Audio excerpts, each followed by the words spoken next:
الحمد لله رب العالمين والعاقبة للمتقين والصلاة والسلام على سید الانبیاء والمرسلین۔ آج کے اس لیکچر میں ہم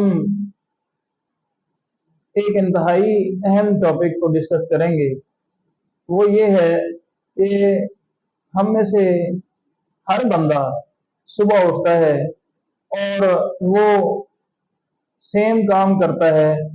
کچھ کام ایسے ہوتے ہیں جو ہر بندہ روٹین کے ساتھ کرتا ہے، لیکن اگر انہی کاموں میں ہم یہ نیت کر لیں کہ ہم اس لیے کر رہے ہیں کہ یہ رسول اللہ صلی اللہ علیہ وسلم کی سنت ہے، تو وہی کام ہمارے لیے اجر و ثواب کا باعث بن جائے گا۔ اس بات کو میں تقویت اس حدیث کے ساتھ دیتا ہوں۔ ایک صحابی کے گھر ایک روشن دان تھا، تو آپ صلی اللہ علیہ وسلم نے اسے دریافت فرمایا کہ یہ روشن دان تم نے کیوں لگوایا؟ تو اس صحابی نے جواب دیا، کہتے ہیں یا رسول اللہ، یہ روشن دان میں نے اس لیے لگوایا ہے کہ اس سے مجھے ہوا اور روشنی آئے گی۔ تو آپ صلی اللہ علیہ وسلم نے ارشاد فرمایا کہ اگر تیری نیت یہ ہوتی کہ اس روشن دان کے ذریعہ سے مجھے اذان کی آواز آئے گی، تو یہی روشن دان تیرے لیے اجر و ثواب کا باعث بن جاتا۔ تو ہم جو کام روٹین کے ساتھ کرتے ہیں، صرف اگر ہم ان میں اپنی یہ نیت شامل کر لیں کہ یہ میں سنت سمجھ کے کر رہا ہوں، یہ سنت ہے اس لیے کر رہا ہوں، تو وہی کام میں ہمارے لیے برکت بھی زیادہ ہوگی اور ہمارے لیے اجر و ثواب کا بھی وہ باعث بنے گی۔ جیسا کہ صبح اٹھنے کی جو سنتیں ہیں، صبح اٹھنے کی سنتیں 5 سنتیں۔ نمبر فرسٹ کہ جب صبح اٹھیں تو اپنے چہرے کو اچھے طریقے سے ملیں۔ رسول اللہ صلی اللہ علیہ وسلم جب صبح اٹھتے تھے تو آپ صلی اللہ علیہ وسلم چہرے پر ایسے ہاتھ پھیرتے تھے، ایسے نیند کے آثار کو ختم کرنے کے لیے۔ تو حافظ ابن حجر اور امام نووی رحمۃ اللہ علیہ نے اس حدیث کے پیش نظر چہرے پر ہاتھ پھیرنے کو مستحب قرار دیا ہے۔ تو صبح جب بھی اٹھیں، نیند کے آثار کو ختم کرنے کے لیے سب سے پہلے چہرے پر ہاتھ پھیریں، یہ فرسٹ سنت ہوگی۔ اور دوسرے نمبر پہ صبح اٹھنے کی دعا پڑھیں، الحمدللہ الذی احیانا بعد ما اماتنا والیہ النشور۔ اور یہ بخاری شریف کی حدیث ہے کہ آپ صلی اللہ علیہ وسلم جب نیند سے بیدار ہوتے تو یہ دعا پڑھتے ہیں، تمام تعریفیں اس اللہ کے لیے ہیں جس نے ہمیں مارنے کے بعد زندہ کیا، اور بے شک ہمیں اسی کی طرف ہی لوٹ کر جانا ہے۔ جب انسان صبح اٹھتے ساتھ ہی اللہ تعالیٰ کی تعریف اور حمد و ثنا بیان کرتا ہے تو اللہ تعالیٰ اس سے نہایت خوش ہوتا ہے اور اس کا وہ دن نہایت اچھا گزرتا ہے، برکت اس کے کاموں میں ہوتی ہے اور اللہ تعالیٰ کی مدد اس کے ہر کام میں شامل حال رہتی ہے۔ اس کے بعد نمبر 3 پہ مسواک کرنا۔ مسواک کے میرے بھائیوں اتنے زیادہ فوائد ہیں کہ میں اس پہ پورے 1-1.5 گھنٹے کا لیکچر دے سکتا ہوں کہ مسواک کے اتنے زیادہ فوائد ہیں کہ اس کا ایک سیپریٹ لیکچر جو ہے وہ دیا جا سکتا ہے۔ یہاں صرف مختصراً میں یہ بیان کرنا چاہوں گا کہ مسواک کرنے سے ایک تو یہ کہ نبی کریم صلی اللہ علیہ وسلم کی مستحب ترین سنت ہے۔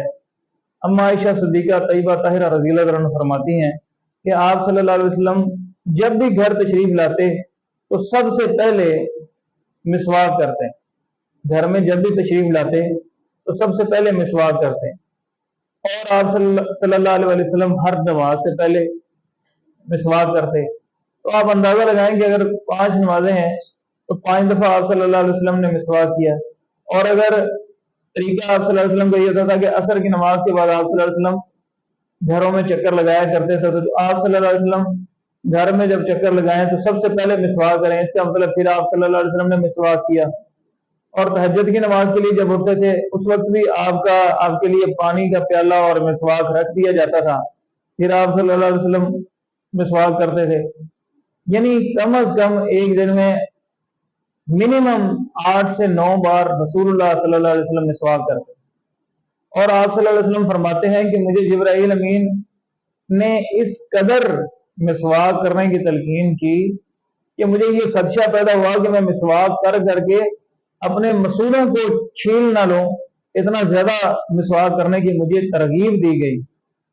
تو میرے بھائیوں، اٹ از اے فارگوٹن سننا، یہ ہماری ایک ایسی سنت ہے جس کو آج ہم نے پس پش چھوڑ دی ہے، اور ساری قوم جو ہے وہ ٹوتھ پیسٹ اور برش پہ لگی ہوئی ہے۔ ٹوتھ پیسٹ یا برش سے منہ صاف تو ہو جاتا ہے، لیکن جو مسواک کے ساتھ اس کے طبعی اجزاء کی وجہ سے انسان کے اندر بیماریوں کے خلاف فائٹ کرنے کے جو ہمارے وائٹ بلڈ سیلز ہماری باڈی میں ہوتے ہیں، اس کو جو وہ تقویت دیتے ہیں، وہ کبھی بھی نہیں ہو سکتا۔ یعنی طبعی لحاظ سے جو اس کے فوائد ہیں، مسواک کرنے سے ہمارے منہ میں ایک سیال مادہ ہوتا ہے جسے کہتے ہیں سلیوا۔ وہ سلیوا کے ساتھ مسواک کا رس جب مکس ہوتا ہے تو یہ ہمارے جسم میں جو اینٹی باڈیز ہوتے ہیں، جو بیماریوں کے خلاف لڑنے کی صلاحیت اللہ تعالیٰ نے قدرتی طور پر ہمارے جسم میں، ہمارے خون میں رکھی ہے، وائٹ بلڈ سیلز کو وہ تقویت دیتے ہیں۔ خون میں ریڈ بلڈ سیلز ہوتے ہیں، وائٹ بلڈ سیلز ہوتے ہیں۔ جو وائٹ بلڈ سیلز ہوتے ہیں وہ بیماریوں کے خلاف لڑتے ہیں۔ جب انسان مسواک کرتا ہے تو یہ سلیوا مسواک کے رس کے ساتھ مل کے انسان کے معدے تک بیماریوں کو ختم کرتا ہے، اور دوسرے نمبر پہ بندے کے جو وائٹ بلڈ سیلز ہوتے ہیں وہ بھی طاقتور ہوتے ہیں، اس سے بیماریوں کے خلاف لڑنے کی قوت زیادہ جسم میں پیدا ہوتی ہے۔ تو جتنا زیادہ مسواک کریں گے اتنا زیادہ طبیعت میں چستی پیدا ہوتی ہے، اور بیماریوں سے بندہ بچا رہتا ہے، اور انسان کو ہر چیز کا ٹیسٹ زیادہ آتا ہے۔ یہ کچھ لوگ ہوتے ہیں جو کھانا کھاتے ہیں تو وہ کہتے ہیں جی ہمیں کھانے میں مزہ نہیں آیا، حالانکہ کھانا بڑا ٹیسٹی بنا ہوا تھا۔ کھانے کا ٹیسٹ بھی زیادہ مسواک سے آتا ہے، اور مسواک جو ہے یہ بدل بدل کے کرنا چاہیے۔ ایک مسواک پہ اتفاق نہیں کہ اس سے زیادہ افادیت ہوتی ہے، کبھی نیم کا کر لیا، کبھی زیتون کا کر لیا، اس طرح بدل بدل کے مسواک کرنے سے زیادہ افادیت ہوتی ہے۔ تو مسواک سے جو ہے وہ منہ میں خوشبو بھی رہتی ہے، اور انسان کی نظر تیز ہوتی ہے، قوت باہ میں اضافہ ہوتا ہے، ذوف اور بیماری جو ہے وہ نہیں آتی، انسان کی طبیعت میں چستی اور حشاشیت رہتی ہے۔ تو یہ اتنے زیادہ فوائد ہیں کہ اس پر ایک سیپریٹ سے لیکچر دیا جا سکتا ہے۔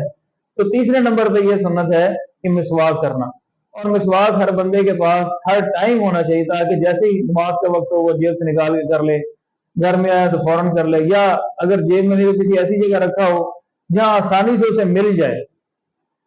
چوتھے نمبر پہ جو سنت ہے صبح اٹھنے کی وہ ہے ناک کو جھاڑنا۔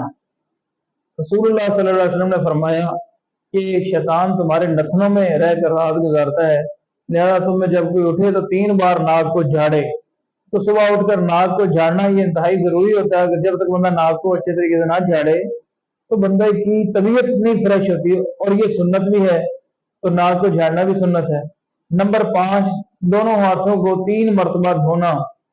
نبی کریم صحیح بخاری اور مسلم کی روایت ہے کہ آپ صلی اللہ علیہ وسلم نے فرمایا تم میں سے کوئی بندہ کھانے کی کسی چیز میں اپنا ہاتھ کسی چیز میں نہ ڈالے جب تک کہ وہ صبح اٹھ کر اپنے ہاتھوں کو دھو نہیں لیتا۔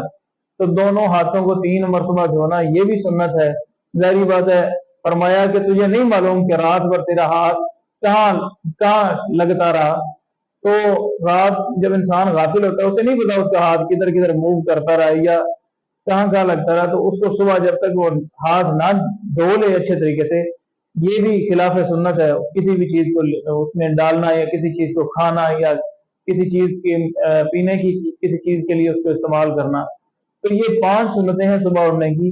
نمبر 1 چہرے کو ملنا، نمبر 2 صبح اٹھنے کی دعا پڑھنا، الحمدللہ الذی احیانا بعد ما اماتنا والیہ النشور۔